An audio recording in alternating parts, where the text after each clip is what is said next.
let's get started. As more people join us, I'm delighted to welcome you all in person and virtually over Zoom to our Ghatika Monthly gathering.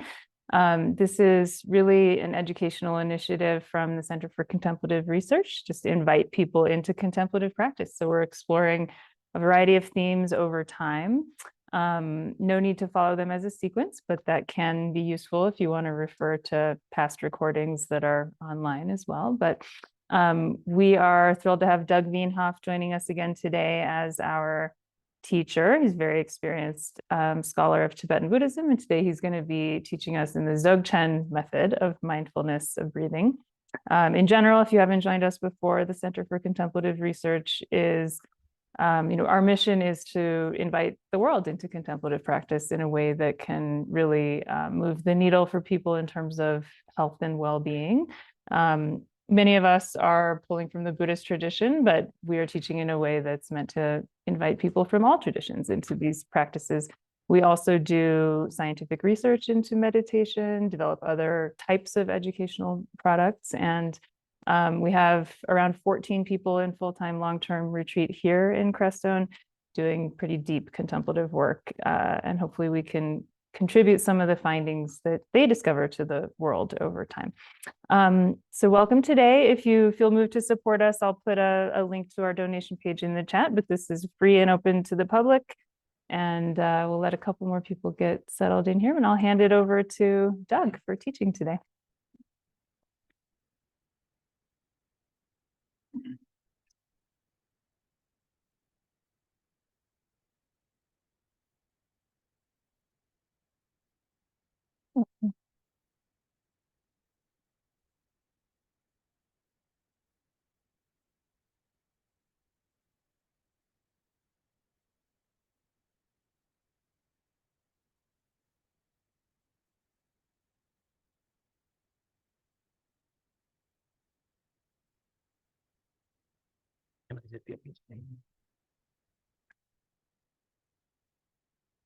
This above or below?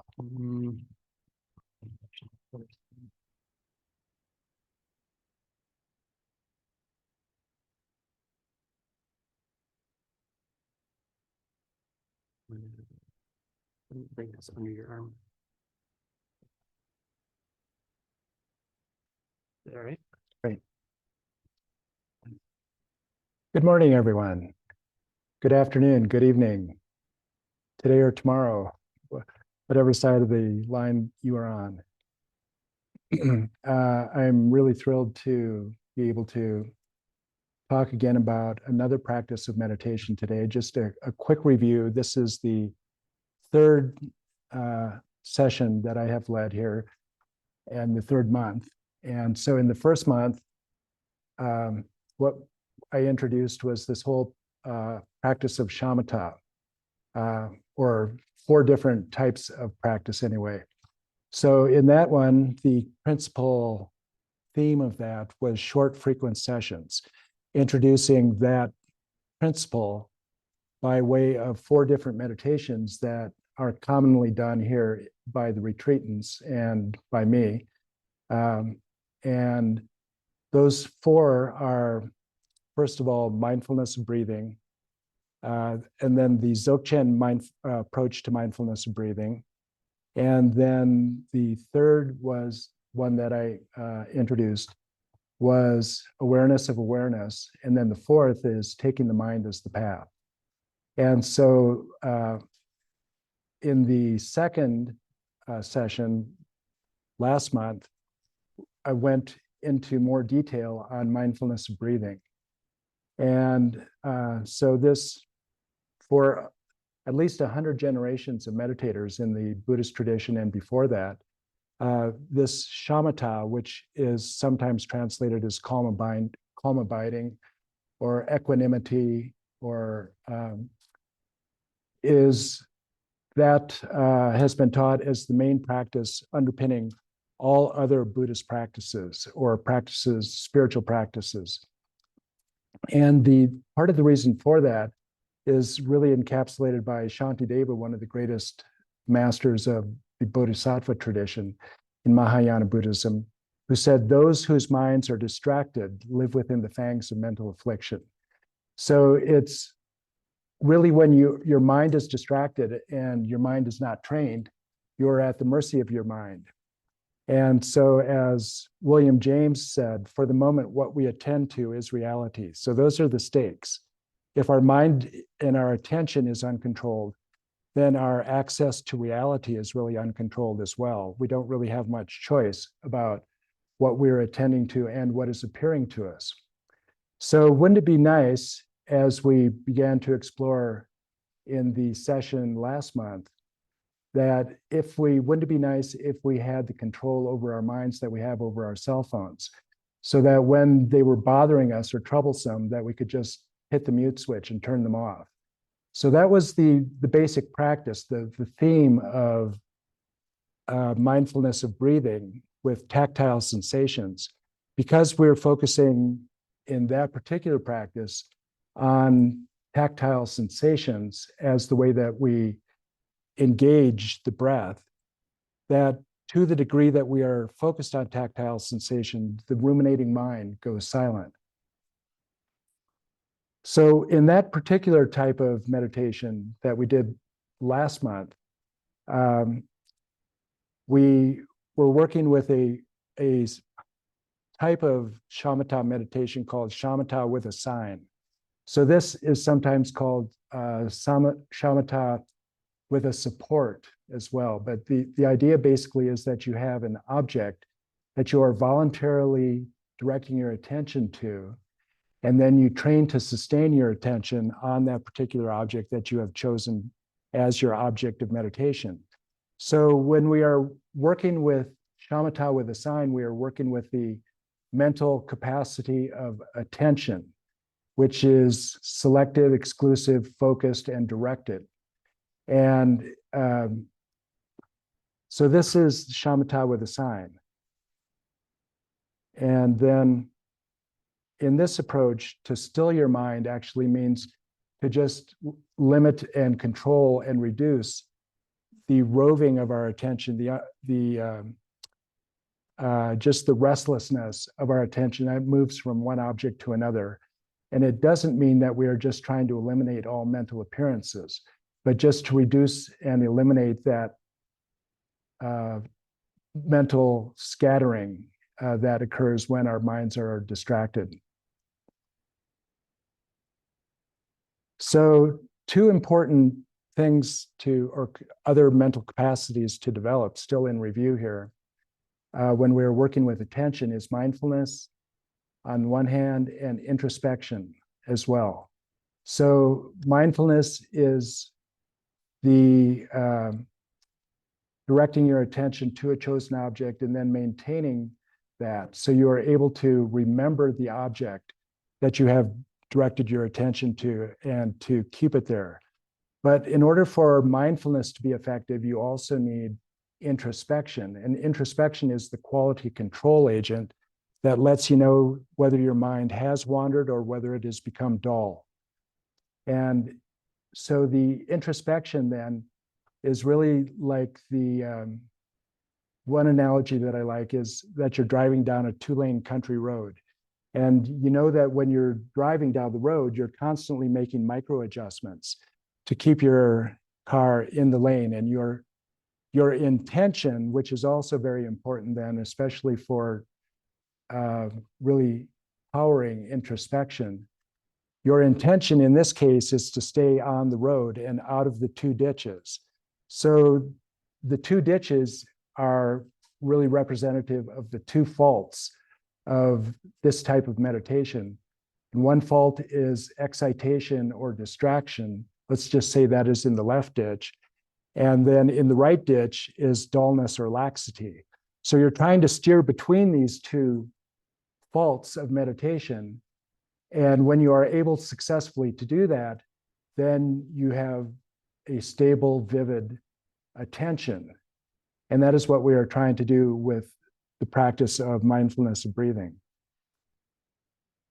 And so when we are doing this practice of mindfulness of breathing and we are watching the breath, what does that mean?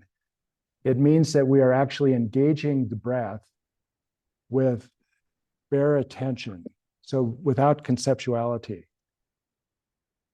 And when we are able to do that, and in our practice, our goal is to develop 3 different types of balances in our shamatha practice. And the first of these is relaxation, to develop relaxation without losing the clarity with which we begin our meditation. So when you begin your meditation, your mind is going to be clear. And so you don't have to try to force it, a clarity, just maintain the clarity that we begin the meditation with. So relaxation, and this is the anomalous form of attention that isn't taught in our school systems or in our job market, but is really absolutely critical, is to be simultaneously deeply relaxed and brilliantly vivid. Of course, we know that for most of us, the one time that we really are deeply relaxed is when our head hits the pillow at night. And then we associate deep relaxation with falling asleep.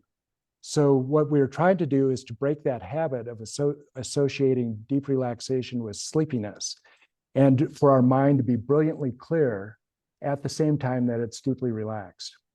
So the second balance that we're trying to achieve then is developing stability without losing relaxation. Because normally when our minds are stable, they are, it can be excited. So what we're trying to do is to maintain relaxation as we are continuing to develop stability. And then the third is actually developing vividness. It's kind of a step up from clarity, but it is a vividness of awareness and attention that we are able to develop without losing either the relaxation or the stability that we've developed with the first 2 balances. And then finally, what we practiced in our last session was one way of adding the mute switch to the ruminating mind is counting the breath.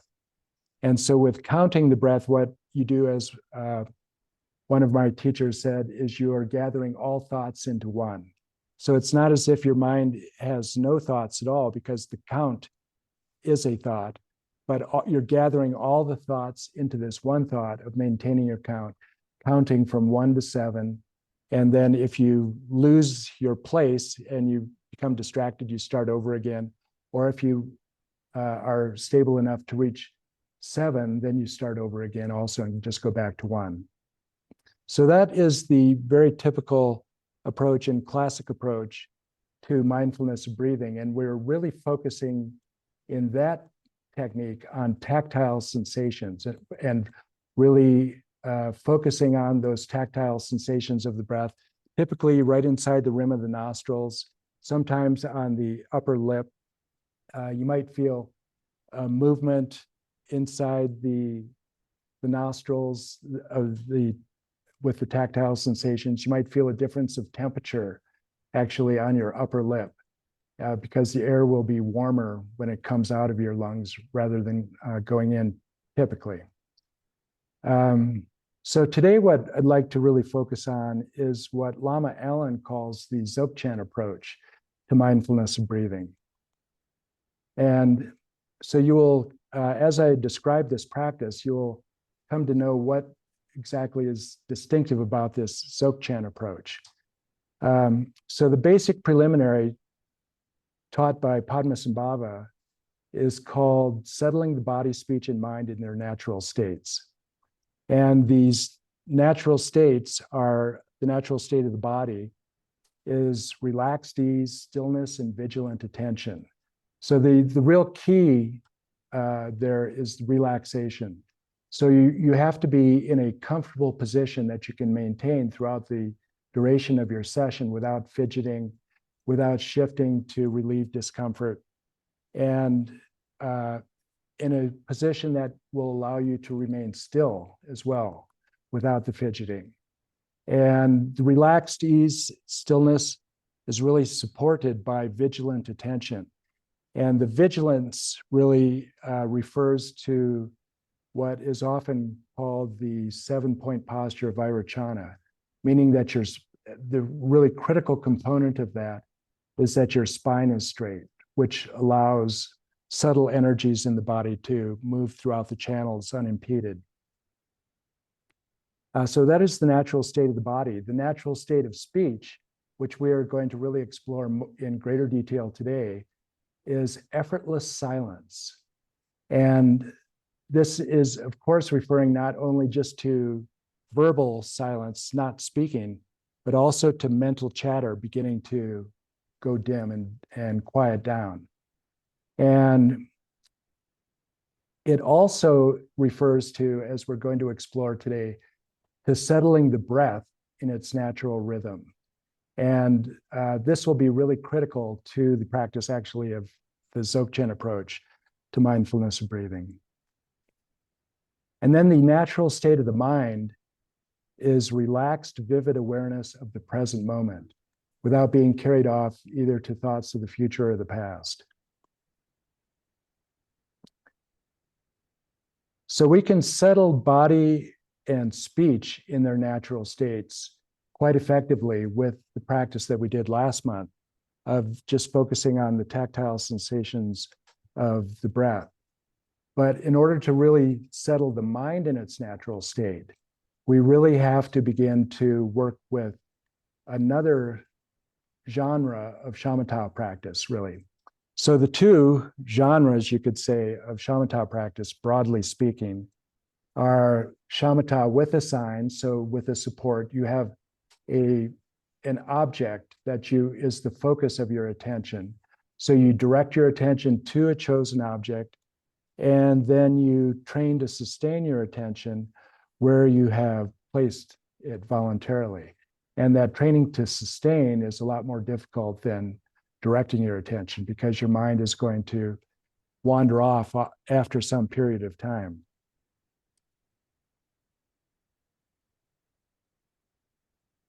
So in shamatha with a sign, you could say that we are cultivating stable, vivid attention. And now in shamatha without a sign, we are cultivating still, spacious awareness. So that is these are two different ways that we engage the world. One, attention, and the other, awareness.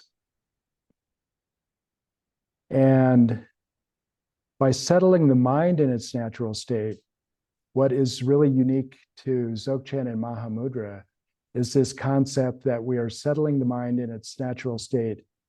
We are discovering our Buddha nature. And so this is the already pure, primordial, ever-present, pristine awareness that is our birthright.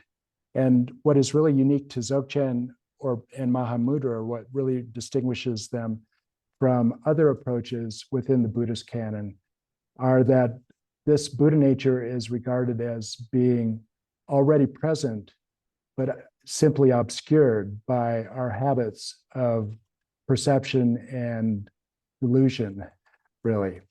And so it's not something that we actually have to create that is totally unknown to us, but we uncover it. And so with Dzogchen, then the approach really is not what can I do to create Buddha nature, but it's what can I stop doing that will remove the obscurations to what is already there. So this approach was really beautifully enunciated by Padmasambhava in the volume that Lama Allen translated of Gyatro Rinpoche's teachings called Natural Liberation. Padmasambhava says here, according to the custom of some teaching traditions, you are first introduced to the view, and upon that basis, you seek the meditative state. The view is the great wisdom that infuses a tradition. And so in some, Padmasambhava says you first get the view, and then on that basis, you're introduced to meditation. But he says this makes it difficult to identify pristine awareness. In this tradition, you first establish the meditative state. Then on that basis, you are introduced to the view. So first you meditate, you learn how to meditate, and you discover by uncovering what is in the deeper layers of awareness. And then when you discover through meditation exactly empirically what is the nature of your mind, then you are introduced by your Lama to the teachings that are going to really help explain what you're experiencing. So this profound point makes it impossible for you not to identify pristine awareness. Therefore, first settle your mind in its natural state, then bring forth genuine shamatha in your mind stream and reveal the nature of pristine awareness. So that really is the whole path outlined right there. So settle the mind in its natural state. So in order to get to the natural state of the mind, we're using a couple of other meditations. We're going to settle the body and speech in their natural states in order to settle the mind in its natural state. And then bring forth genuine shamatha in your mind stream, and then reveal the nature of pristine awareness. So that's all there is to do.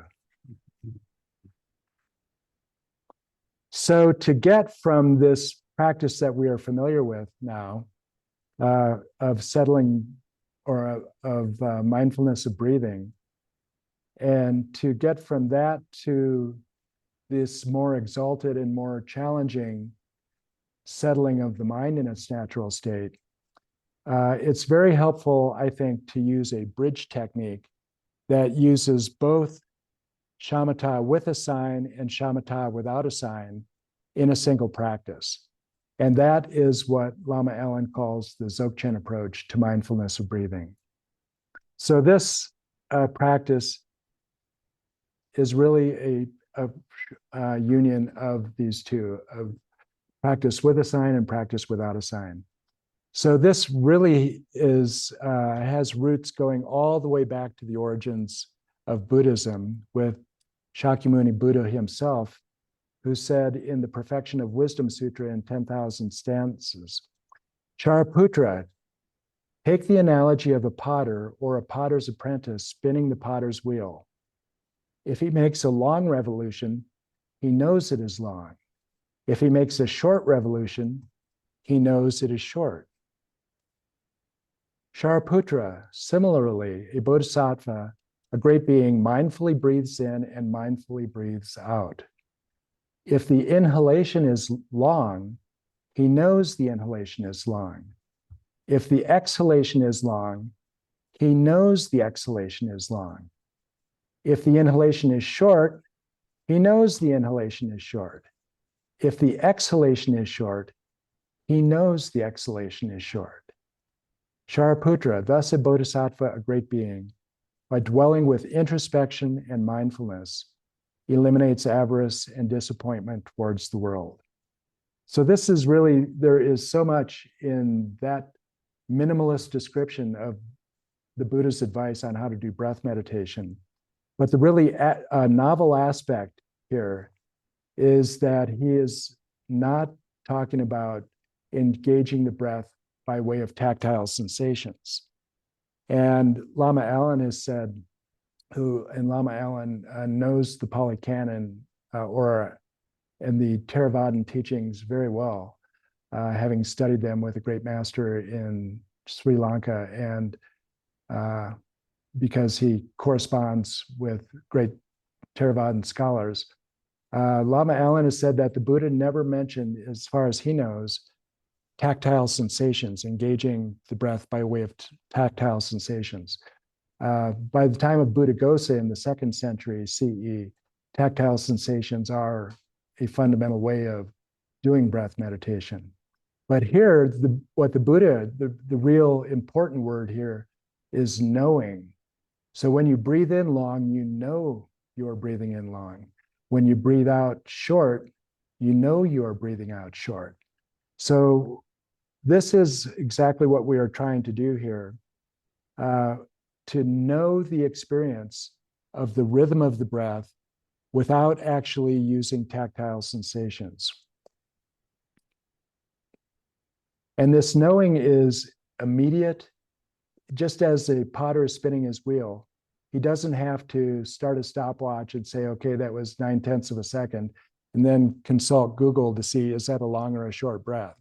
He just knows it. It's immediate and preconceptual. So this is the kind of awareness that we want to bring to our breath now, is not knowing that by way of tactile sensations that it's long or short, but we just know it preconceptually. So this awareness and attention are two really distinct ways of knowing both our exterior and interior worlds. So attention, as we're familiar with now from our breath meditation, is selective, exclusive, and focused. And its very specific job is it picks one object out of everything that's present in the field of perception, focuses on that one thing, and by way of conceptuality, then it turns it into an abstraction so that it can be very precise and it can be stored and it can be discussed. But it becomes like a dictionary definition of something that was present to awareness, becomes represented to attention. And awareness is, on the other hand, is global, it is spacious, it is luminous, and it is not limited by conceptuality, and so it is more implicit rather than explicit. And it has more to do with relationships of objects to one another and how these objects relate to the whole. So two very different experiences of both our inner and outer worlds, attention and awareness. Dujam Lingpa, who is the founder of, or the progenitor of this tradition of the Dujam Tursar that Lama Allen has been transmitting to us by way of the teachings of Gyatro Rinpoche and his translations of those teachings. Dujam Lingpa described our progress through shamatha as actually 4 modes of mindfulness.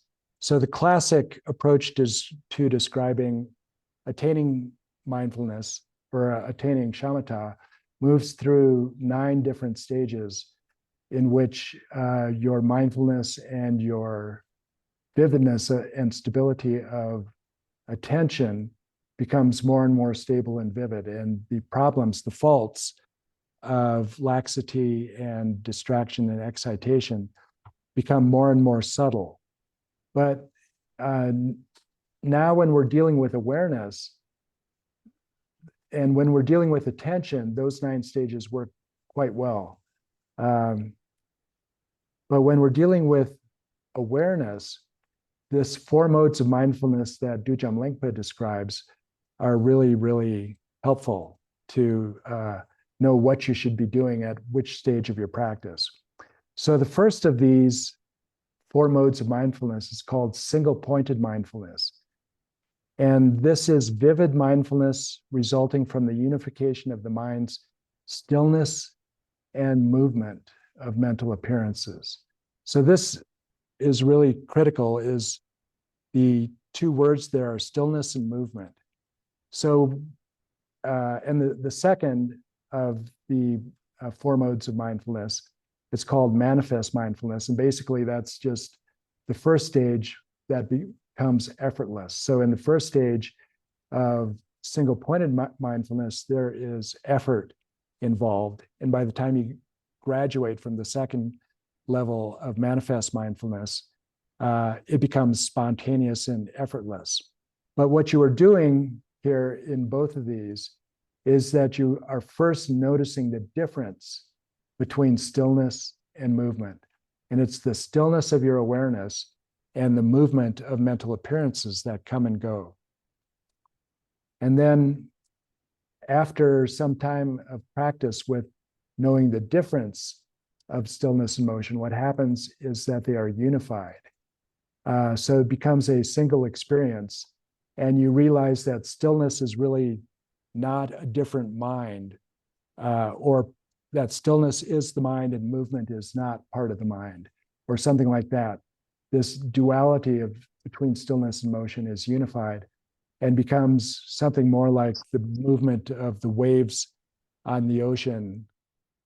Is that separate from the ocean or different from the ocean? It's unified, this stillness and movement. So when we are attending to the breath, we are attending to a consistently simple motion. It's predictable, but not as predictable as a rock or a stick, because it is dynamic and living and changing, but it's fairly predictable. And so the movement is is a good movement to be training with. And our intention then is to recognize stillness in the midst of motion. So to have, even though that the mind is, and appearances to the mind are in movement, are in motion, that our awareness actually doesn't fuse with them and go into motion with them. Our awareness remains still, doesn't fuse with appearances, but it remains still and watches as an appearance arises, as it is present, and then as it dissolves again.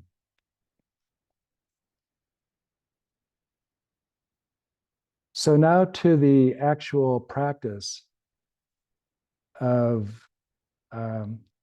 Dzogchen approach to mindfulness of breathing. Lama Allen says that with our eyes open, we let 80% of our awareness know itself to be spacious and still. So with most of our awareness now, not attention, but awareness, we just recognize the still, spacious, self-illuminating quality of our still awareness. But with 20% of our awareness, then we know the rhythm of the breath. So we know the rhythm of the breath directly, preconceptually, without using tactile sensations to tell us about the movement of the breath. We simply know the rhythm of the breath. So Lama Allen, just roughly, I can remember probably almost 9 years ago now, when Lama Allen first taught this practice right after he had done a retreat in Scotland.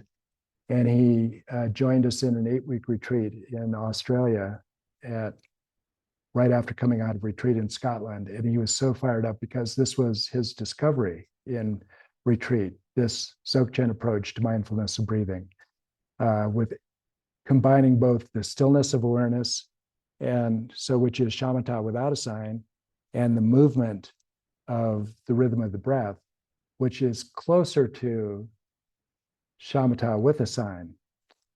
And so he just at that time said roughly 80-20, divide it like that.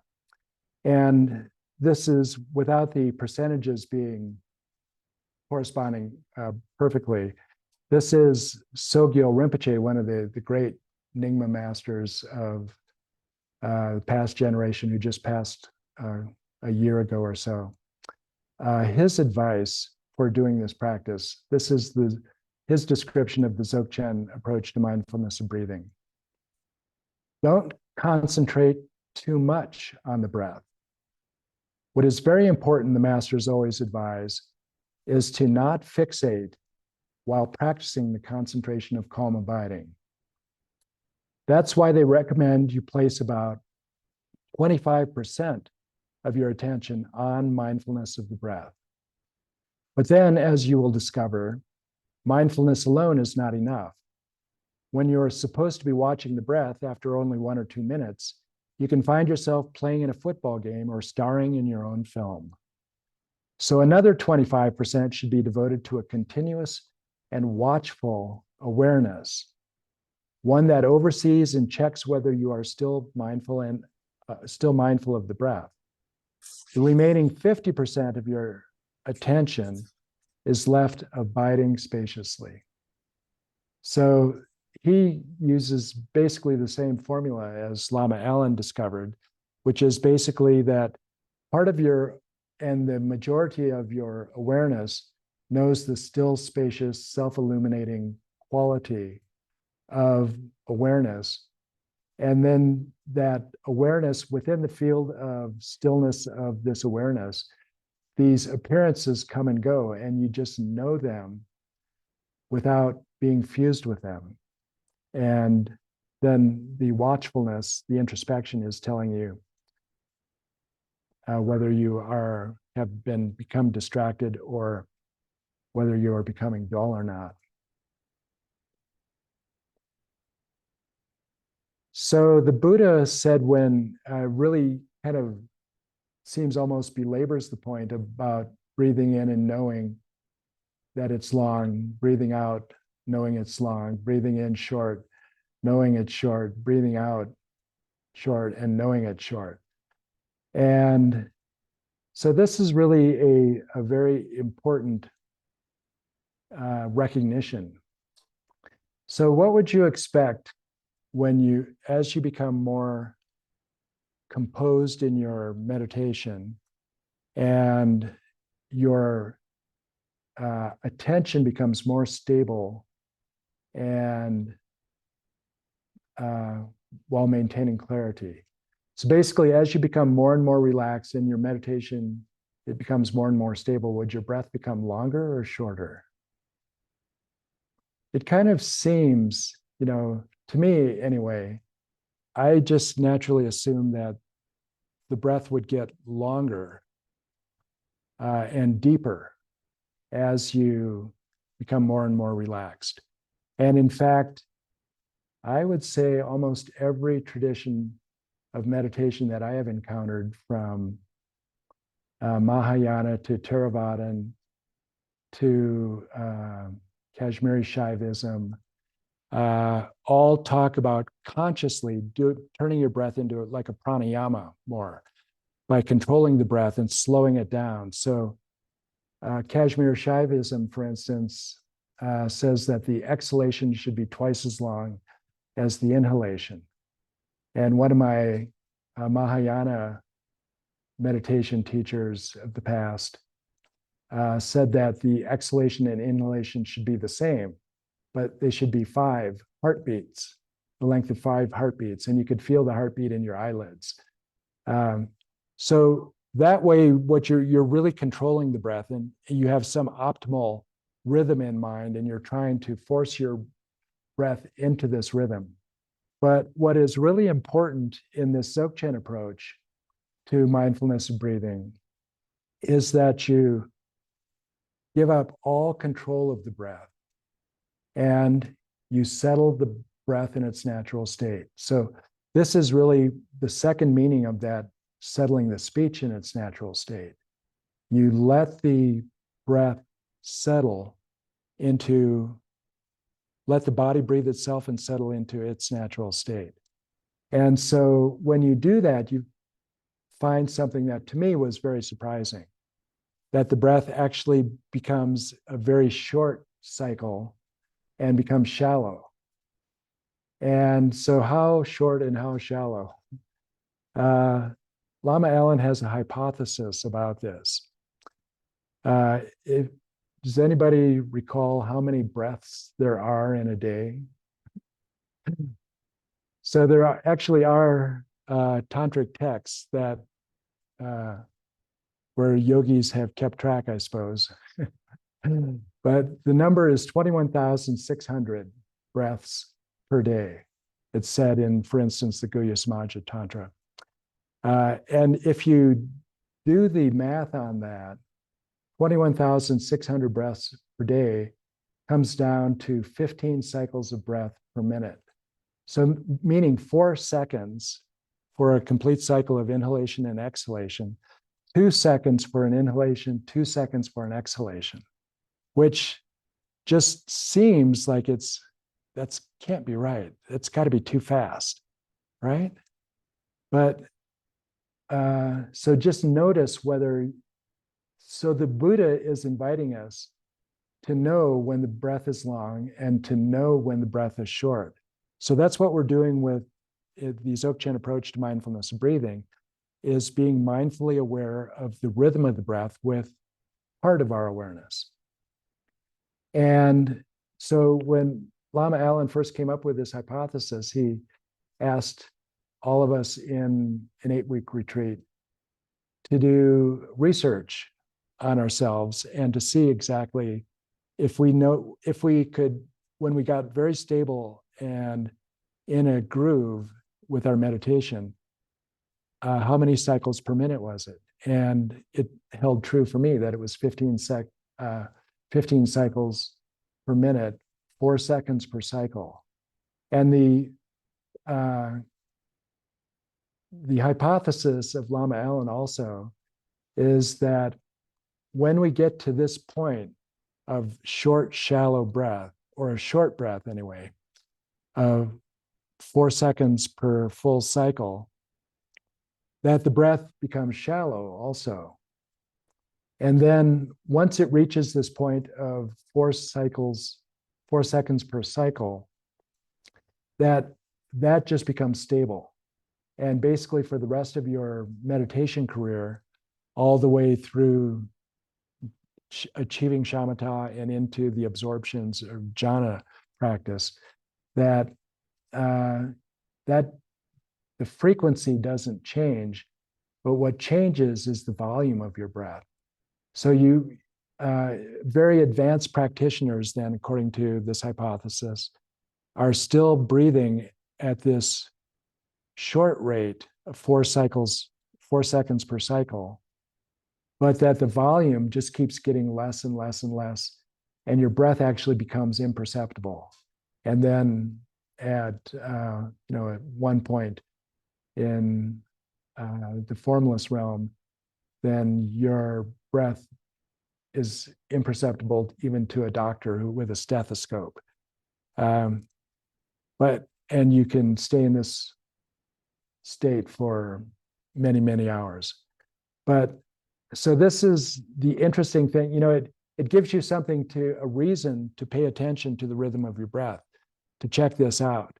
And personally, what I have noticed is that when I am focusing on tactile sensations of the breath, or my mind is disturbed and my mind is distracted and there's some upheavals and turmoil in my mind, that's when my breath is long and I'm breathing deep, because all of these distractions really require a lot of oxygen, I guess.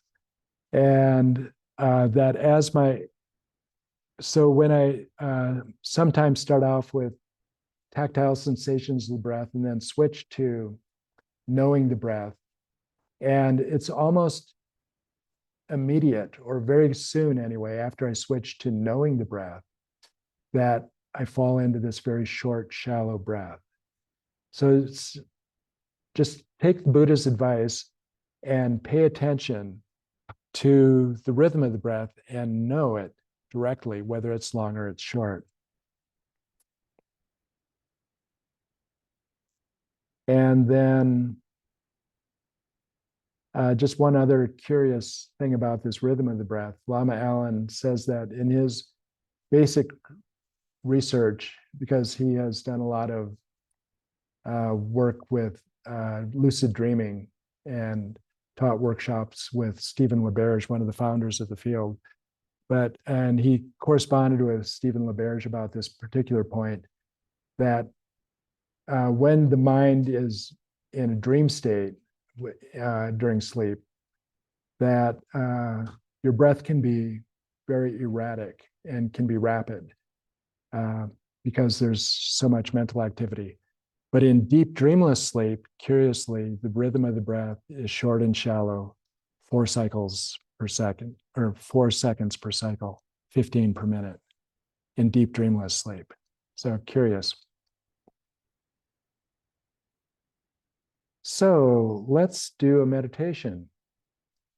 Go ahead and find a comfortable position, and you can just stretch for a moment and get ready. We will do a 24-minute meditation on this Dzogchen approach to mindfulness and breathing.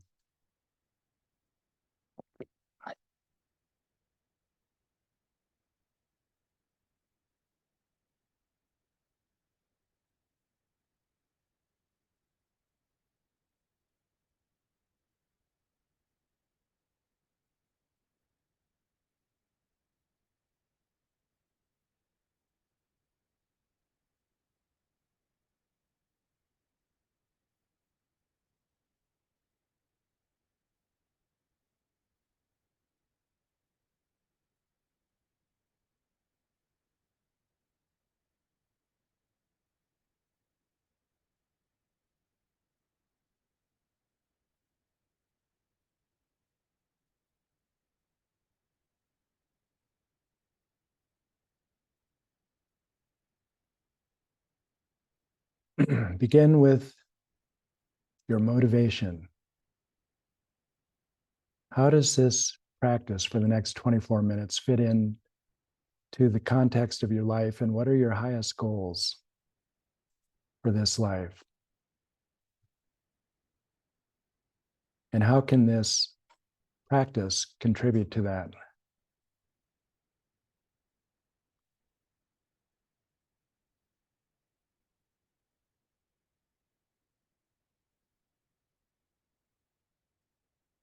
So begin by settling the body in its natural state.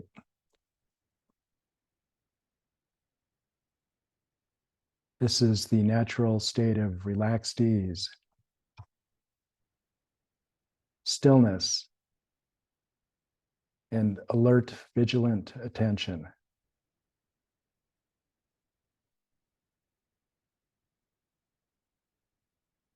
So to achieve this natural state of relaxation, just let your breath be drawn to any tension or pain in the body and release it on the exhalation. Deepen your relaxation with every exhalation.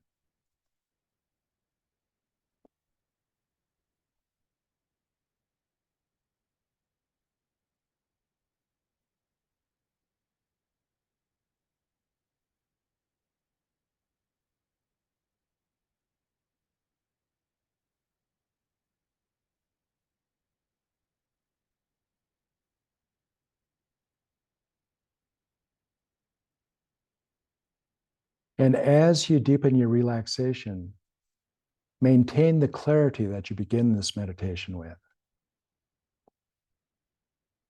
Find that first balance.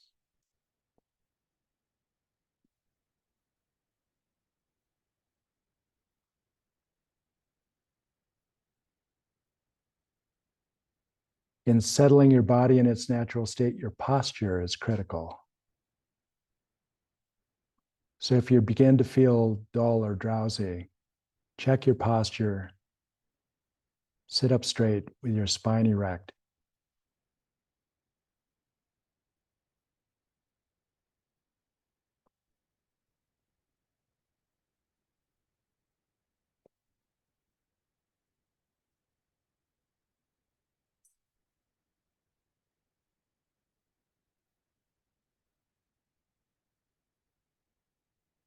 And settle your speech in its natural state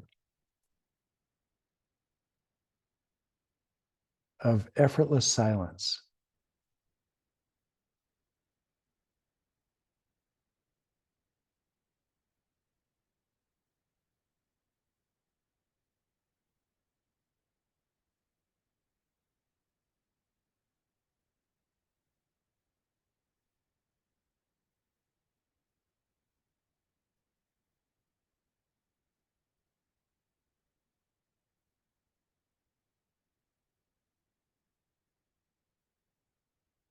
And in settling your speech in its natural state,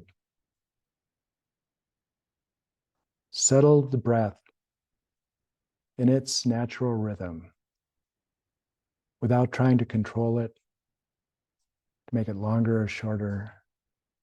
Just let it be. Let the body breathe itself.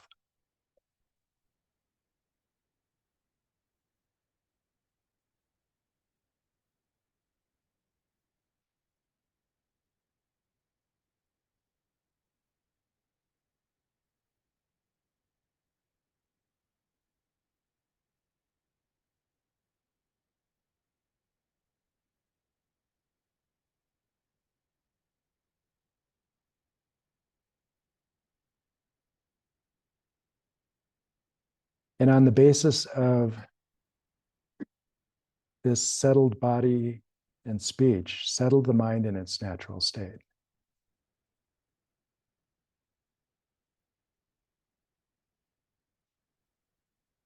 Spacious, still, self-knowing, luminous.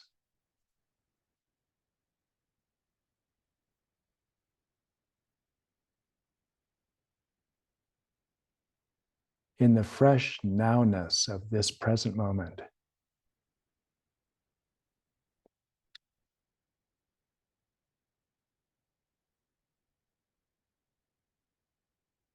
without being abducted by thoughts of the present or the future or the past.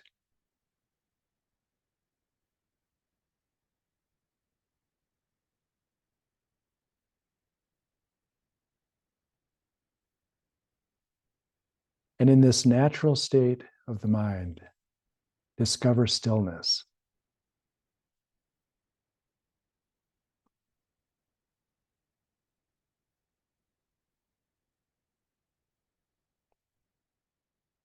Freedom from grasping, naturally still, naturally clear.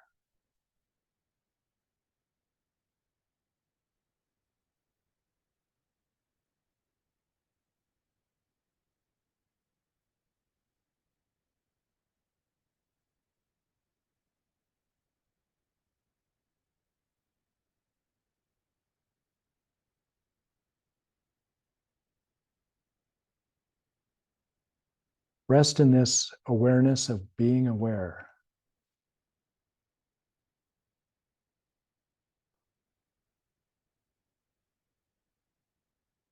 When you eliminate every other mental activity, what it comes down to is this awareness of being aware.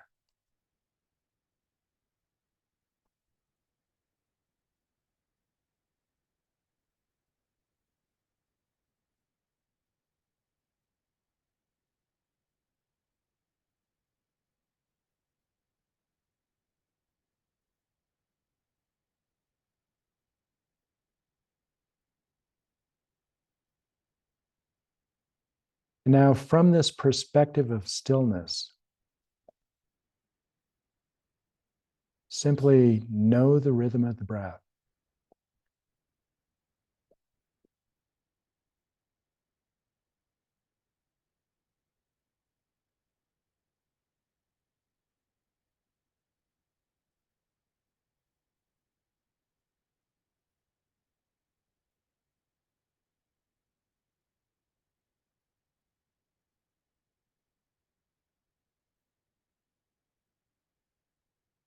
The movement of your breath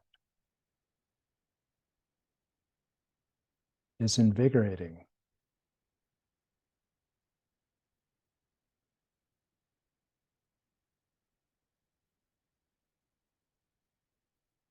Our habit of being constantly stimulated leads to an association of movement and clarity. So in stillness, when there is no movement, our mind may habitually just become dull and want to sleep. So use this awareness of the rhythm of the breath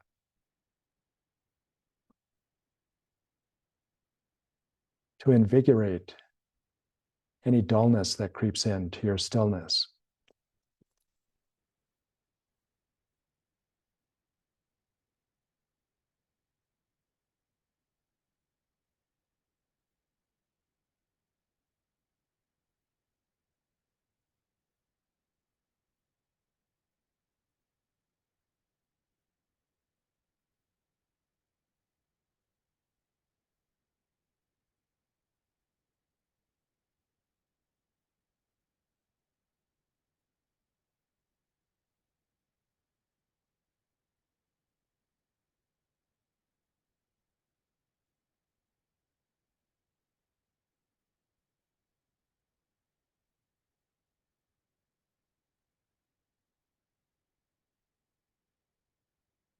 Thoughts and memories are bound to arise in this stillness. But just let them go.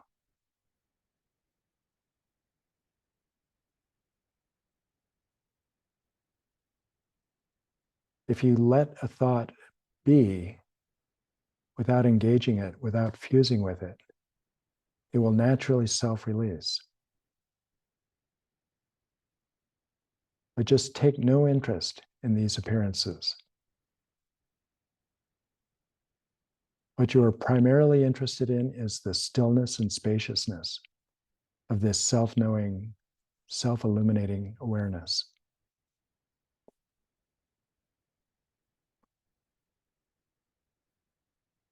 And within this stillness, know the rhythm of the breath. Is it long or short?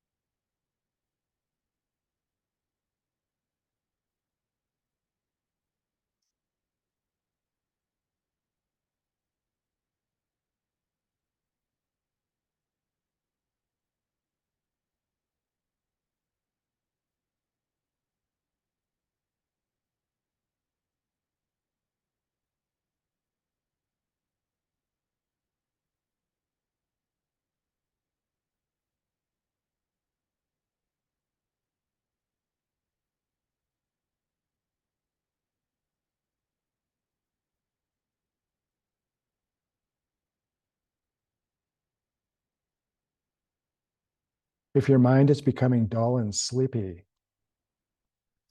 just bring the movement of the rhythm of the breath into the foreground and let the stillness go into the background.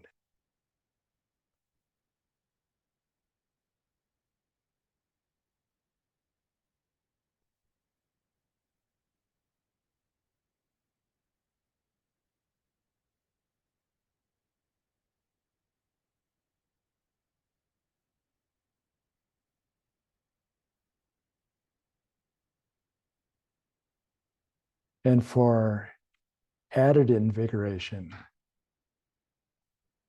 focus on the inhalation.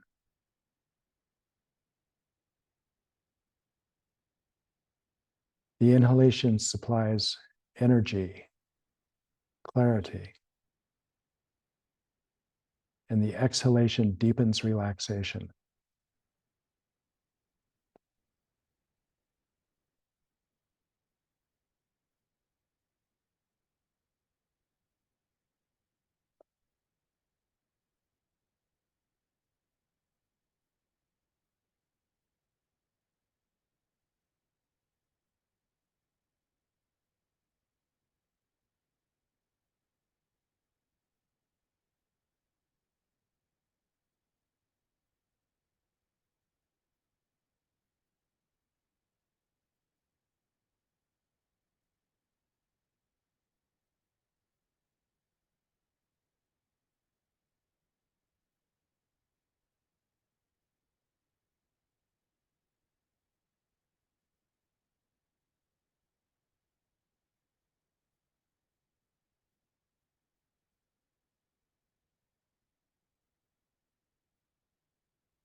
If you're feeling dull or drowsy, remember one of the other antidotes.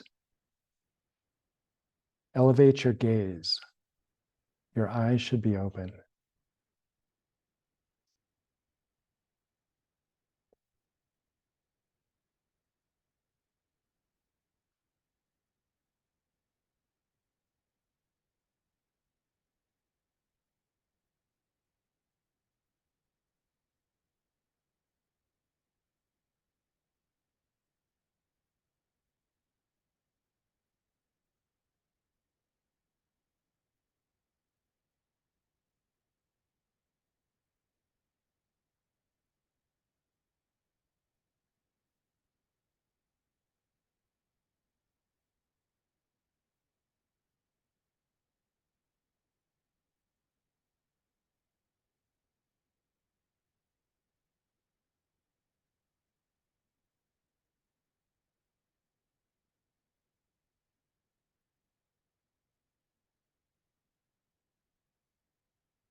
If your mind is wandering,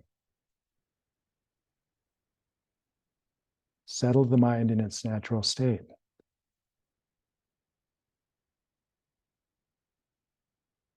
Take note of the distracting appearances.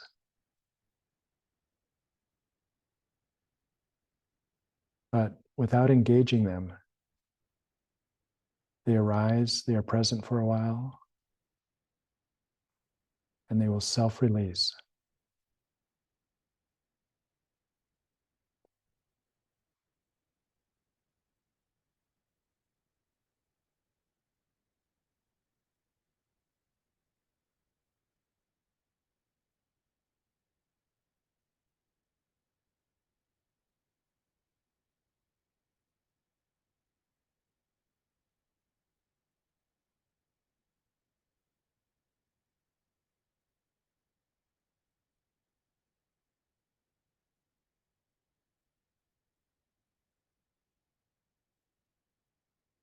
Recognize the difference between the stillness of your awareness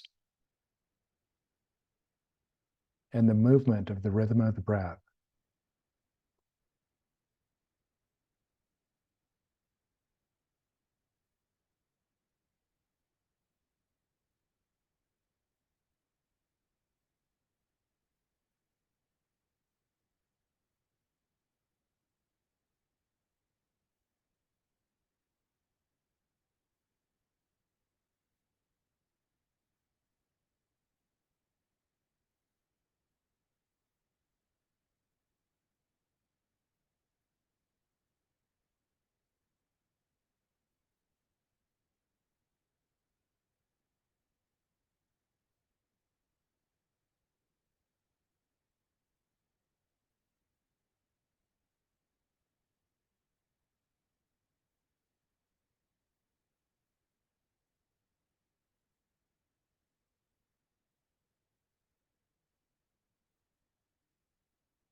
Become familiar with this difference between the stillness of awareness and the movement of the breath.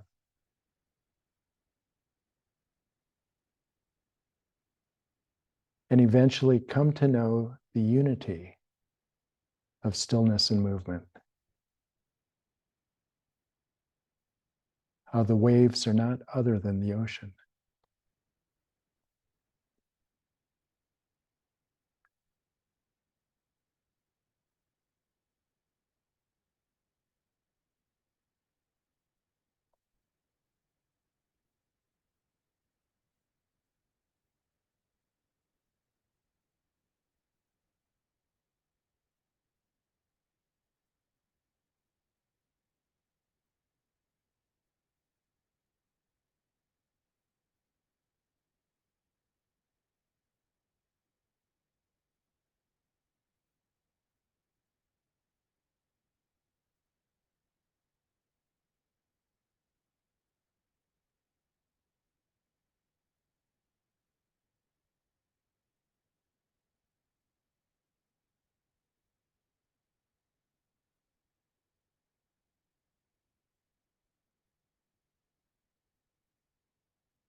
Are there any questions about today's practice?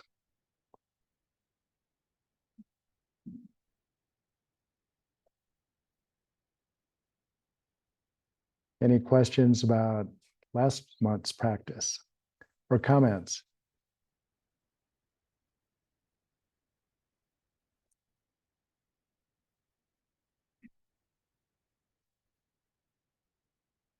What's the New Year about? What's it about? Yesterday. Yeah. So happy Losar, everyone, which is Tibetan New Year. Tibetan New Year is, as I recall, traditionally celebrated for 5 days, 2 days at the end of the old year, which is, so it's the new year on the lunar calendar, and then 3 days of the new year. So it's 5 days of celebrations and festivities, picnics, and monasteries are very active. It's also the start, as I recall, of the Munlam Prayer Festival, which is, how long is that? It's weeks, I believe, of intense practice at the monasteries. But yeah, wishes for prosperity, health, and achieving enlightenment in the year of the dragon. Jane in the chat is saying my breath cycle did in fact get noticeably shorter as meditation. And then we have a question, which is, when is it optimal to add Dzogchen to shamatha practice? Ronald Rimmer. So the question was, when is it appropriate? So what, there was one comment. Getting shorter noticeably. And then a question. Can I be more clear as to the question? Yes. Is there an optimal time to begin Dzogchen, this practice today, when you're still trying to reach concentration under the more basic shamatha practice of breath meditation? Thank you for your question. So Lama Allen has been emphasizing recently, so in the last 8-week retreat last spring, he emphasized very emphatically that it's important to settle the breath in its natural state before you try to move on fully to settling the mind in its natural state. And because it's very easy to fool yourself or to just get carried away if the constant chatter of the mind has not been subdued to some degree, not entirely, but to some degree. You are just going to be sitting there in a spacious chattering of the mind, and there really isn't any real practice that's being done. And I think a lot of people who try to move on too quickly to settling the mind in its natural state or resting in stillness and spaciousness exclusively can become frustrated with the practice because it feels like they're not making any progress.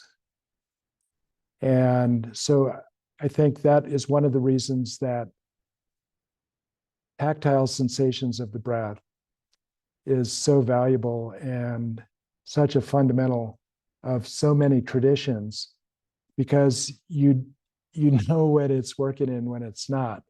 There's really no ambiguity about it, because you are either on your object or you're off your object. And so when you are off your object, you go through the release, return of your attention to the chosen object. and everything, it feels like you're actually meditating. Whereas it can be if you're just too soon, probably, trying to rest in stillness of awareness, it can be not all that productive if you are not actually recognizing the difference, for instance, between stillness and motion. And so it brings up a general point in practice. Should you stick with only where you are, where you can make practice or progress, and where the practice is effective, and should you not reach outside your comfort zone, more or less?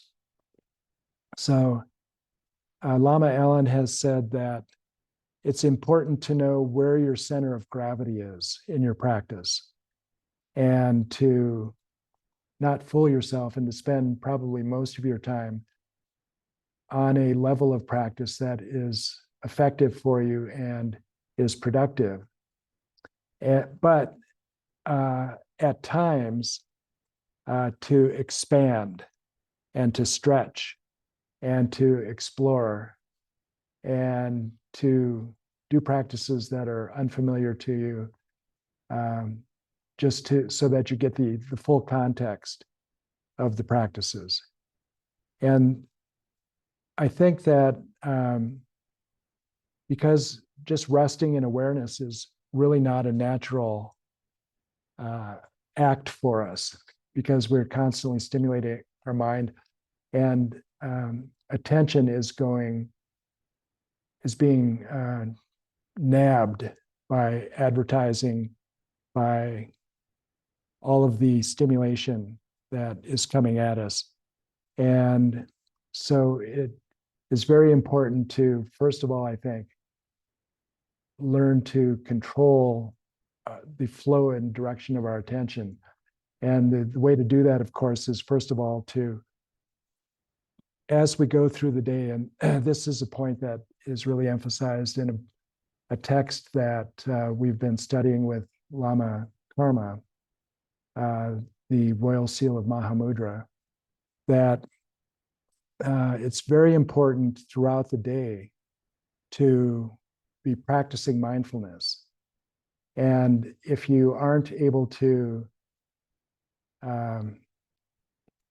maintain your mindfulness in post-meditation sessions, it's going to be much more difficult for you to make real progress on the cushion, because we are off the cushion so much more than we are on the cushion, unless you're in retreat at Myo Samten Ling. But one of the things off the cushion, a very basic practice, I think, is to recognize when your attention is being directed for you, and to voluntarily to choose an object to focus on. So while you're out walking, for instance, you can focus on tactile sensations on the soles of your feet, or things like that. But so I think that the basic principle is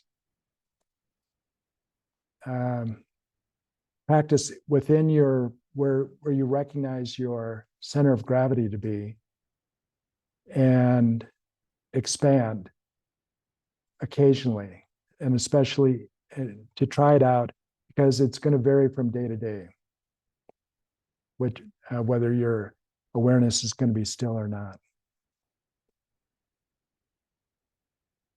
Does that answer your question? Or do you have? Yes, it does. Thank you. Okay. One of the key points also that is universal in Buddhist instruction, really, is that in a course like this, because I've been going through these 4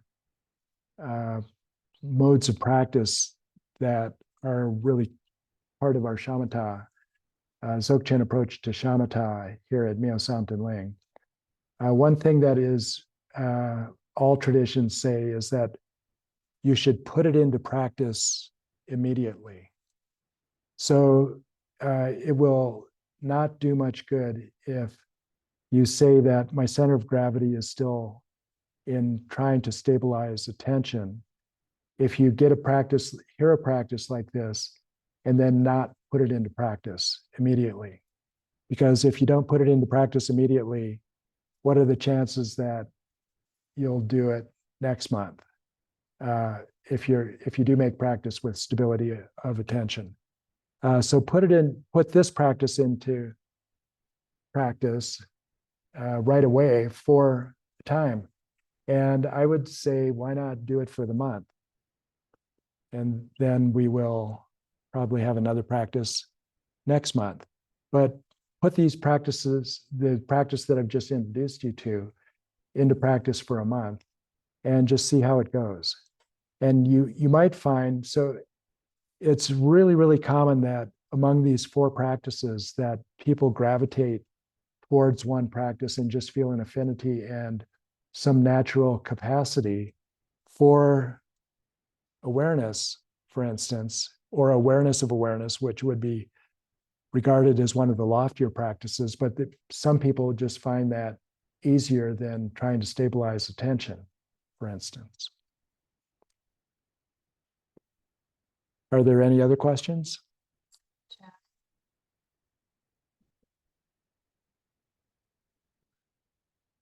Seems like from the first month, training, and then last month, when I'm outside, it seems like I kind of go into a stare. And that's like more than normal. And it feels like, is that too random that I would experience that? You go into a stare. I feel like I'm just a crystal on a piece of grass. I just stare. Oh. I'm really aware and really focused and really, feels like what you're describing. Yeah. So Corwin here in Crestone is saying we have a lot to focus on when we're outdoors here because it's like you're living in a national park here. It's just so beautiful everywhere you look. And he said that he's experiencing going into a stare on, for instance, a blade of grass or a snow crystal or something like that, that just captures your attention.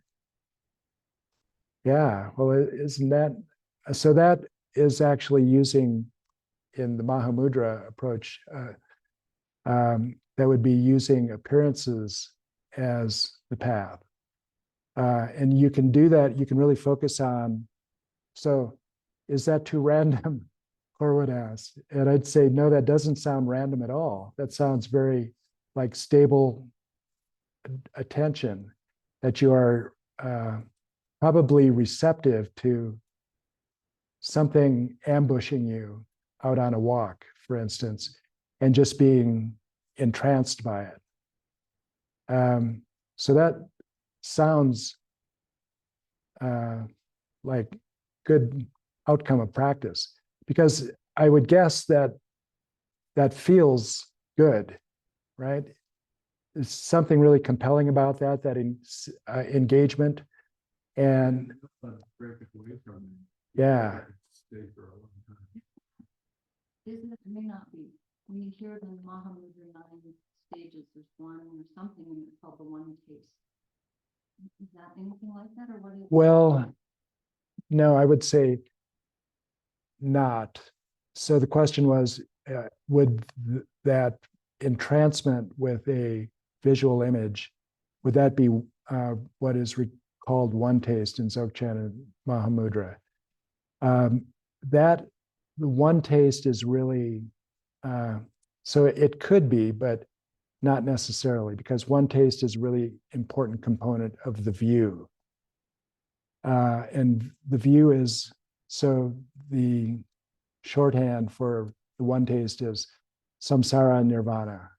They're the same. They have one taste. That's an important part of the view. But I think that you wouldn't have to know the view or have heard or been introduced to the view to experience what Corwin is describing. And I think that what cognitive scientists are discovering and pointing out is that there is something in stable, vivid attention itself that is blissful or enjoyable. And I think what we experience when we become enraptured with one thing and we're stably fixed on it is that we're just experiencing the natural joy. So part of the discovery process in the Dzogchen model is that when you achieve shamatha and settle into the natural state of the mind in a structure of the mind called substrate consciousness, what you experience is luminosity, non-conceptuality, and bliss. And we get auguries of that. And of Rikpa, pristine awareness as well. We can get glimpses of that in our daily life. And when that happens, the stillness itself, there's something about the stillness that feels good and is compelling. And that's why I think that one of the most important things for making a real meditation practice is to get results, even though you're not supposed to strive for results, which is counterproductive. But when you get those glimpses of stability. So here's one thing I have to mention, just because I was reading this in the last couple of days, again in the Royal Seal of Mahamudra. It's really important not to prefer stillness over movement, for instance, because of the one taste, because stillness and movement essentially have one nature. And so to prefer stillness over movement is to kind of cave into duality, saying this is different than that, and I'm the subject, and those are the objects, and those are two different objects. So it's important in the practice of stillness and motion to recognize the difference, but not prefer one over the other. But when we do rest in that stillness, so I think it's very beneficial and important, even though we don't strive for progress, to actually experience progress. Because when you do, meditation just feels good. And it doesn't become a matter of discipline. It doesn't become a matter of, I must, but it can become like a guilty pleasure, like sneaking in a chocolate bar. And so this happens throughout the day for me, when my guilty pleasure is meditation, and I can feel my mind if I've been sitting at my computer for a while, and especially ordering appliances, that my mind just feels fatigued. So my guilty pleasure is, rather than power through it and think that is productive, to just stop and do a Ghatika or two. But it becomes your choice. You know, what would you rather be doing, really, than just resting in luminosity, non-conceptuality, and bliss, or your best facsimile of it anyway. Because even a facsimile of it is better than the anxiety that accompanies constant stimulation. Just one last point. I know we're wrapping up now. Okay. Just one point is that about this constant stimulation and multitasking that is, our human experiment in the 21st century. How is that working out? Well, it was really, we all know about the epidemic of suicide and suicidal ideation among teenagers right now. But it was very interesting. There was a report in the New York Times last week or so about a survey that polled teenagers about what they felt, what was the state of their mental health, were they worried about it, and what they thought was the problem. So the majority of teens were worried about their mental health, and the majority of them, it was the vast majority, like 70%, said that they knew the cause of it. And it was they knew that the cause was social media. The constant stimulation. Yeah, so that is what you're experiencing, is that fixation on a entrancing, and any object can be entrancing in that way, can't it? So what you're experiencing then is the joy of that. So, a couple more questions. Johanna, who's asking, would it be a problem to put this into practice while also still practicing more tactile focused mindfulness of breathing in hopes to maintain the continuity of the original? So would it be a problem doing Dzogchen approach to mindfulness of breathing while focusing on tactile sensations? But it sounds like the point would be to maintain the continuity of the tactile approach. I think what you're going to Doug, discuss. I'm sorry, can I clarify? Sorry. Yes. I've been doing mostly tactile based mindfulness of breathing with a little bit of this from Lama Allen's teachings, and your teaching helped. It was more clear how to do this Dzogchen approach. I'm just wondering if I'd like to take you up on what you're saying about try this out now that we just had this teaching, but not completely let go of for a whole month the practice that I was doing. Oh, sure. So how much time do you have to practice? A lot.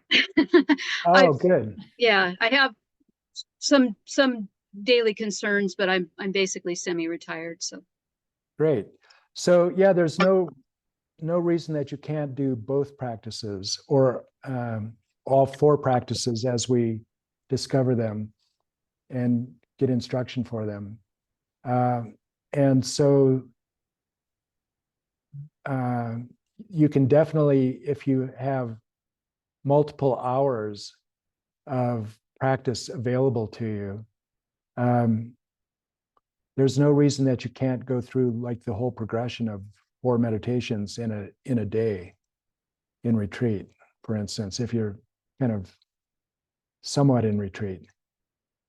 So you could do 1 or 2 or 3 Ghatikas of tactile sensations of the breath. And I think the value of doing that would be that you would very likely be stilling that incessant chatter of the mind and really preparing yourself for the stillness of awareness then. We have one more question that I think is a good one. It's important, from Constance. And she asks, I am unclear as to how one can be aware of breathing without being aware of its flow through the body and its tactile sensation. Help me understand that. Yeah, I've had people object to that also, saying it's impossible to know the breath without tactile sensations, except by way of tactile sensations.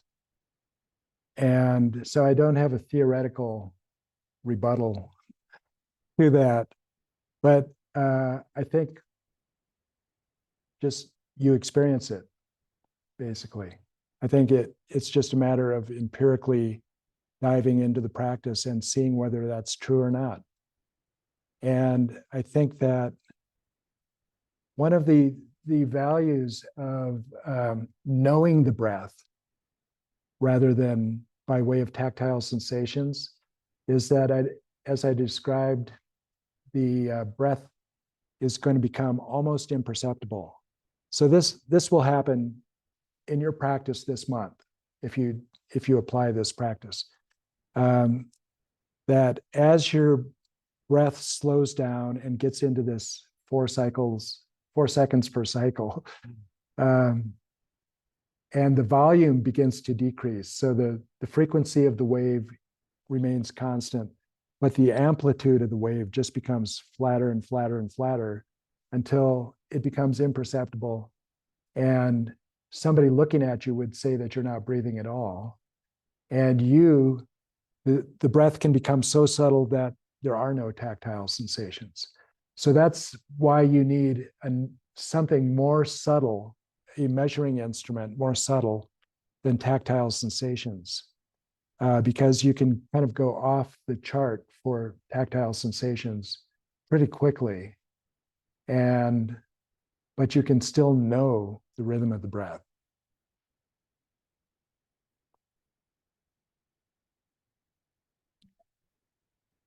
Okay, well, thank you all so much for coming online. It's wonderful to have you join us here in Crestone. And why don't we just close with a dedication? Because the dedication, so, karma is a very important concept and tool in Buddhism and in other schools also, where you reap what you sow. But karma can, I think we all agree that this is a real virtuous karma, dedicating yourself for an hour and a half to trying to train your mind and recognizing the importance for your own happiness in training your mind. So that can ripen because it's a virtuous karma, that can ripen as a good meal or a rapture of sunset or something like that. So it can ripen as an ordinary pleasure and be gone. But if you dedicate the merit, it's said you are like sealing that karma so that it will really ripen in some way that you are dedicating it to. So you can actually increase the effectiveness of your good karma by dedicating it to some really lofty goal. So, for instance, by the virtue I have created by my practice of this meditation, may all beings in the year of the dragon be freed from suffering. May all beings be led to the exquisite non-conceptual state of full enlightenment. And may I be a way and a guide for them to arrive at this point. Something like that.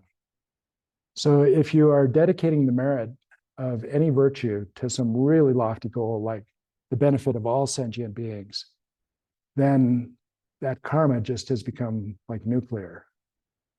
It's going to be saved for that, and rather than just kind of wasted on a good meal. So I hope that you will enjoy your practice for the next month and can join us again. Thank you all, online and here. Yeah. Thank you, Doug.